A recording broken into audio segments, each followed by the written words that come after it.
So what happens to people caught on video looting and assaulting cops? Will they be prosecuted? Let's talk to Fox News senior judicial analyst, Judge Andrew Napolitano. Judge, we've had some extraordinary coverage. I've seen what looks like looting going on, and some of the people, you can clearly tell who they are.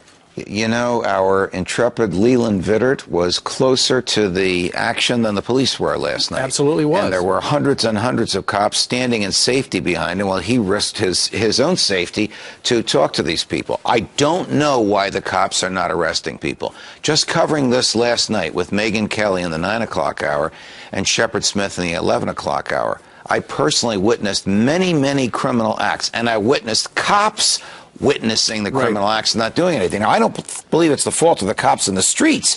These guys obviously were instructed by their superiors to do nothing. Right, that's what Bo Diesel said. Right. What is the reason for that instruction? Yeah, what is it? I don't know, but I will suggest to you there's a serious absence of leadership here. Why is it that we don't know the manner and cause of Gray's death? Why is it that no one who obviously, apparently caused his death has been charged with a crime? One of the reasons this didn't happen in South Carolina, where the cop shot the guy in the back, is the government did the right thing. They charged him with a crime immediately, and people saw that government works. Here they see that government does not work, and they're taking advantage of that. People who've been bitter and grieved for generations, and people who are political activists who want to make the most out of others' bitterness. You know, I've heard, I was online and I saw some people are comparing it to Ferguson. This is not like Ferguson.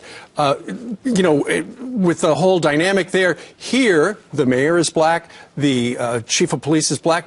Most of the cops, I think a majority of the police officers are black as well. So you wouldn't think that that racial component would be part of this. And yet, you know, you brought up the absence of leadership. Well, there obviously is a perception.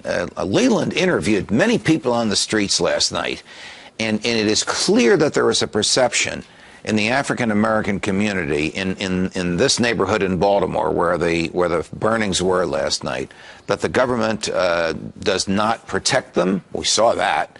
Does not treat them fairly. We see evidence of that, and does not treat them decently, and treats different people in a different way. And that perception is now magnified. And you know, I understand it started with the protest. The protests were peaceful, but then after the kids got out of school and were dismissed, and then there was the pelting of the cops with the bricks, and then it turned into looting. People are using this death as an excuse to steal stuff. Precisely, and people who know that they're going to get away with it are going to do it again.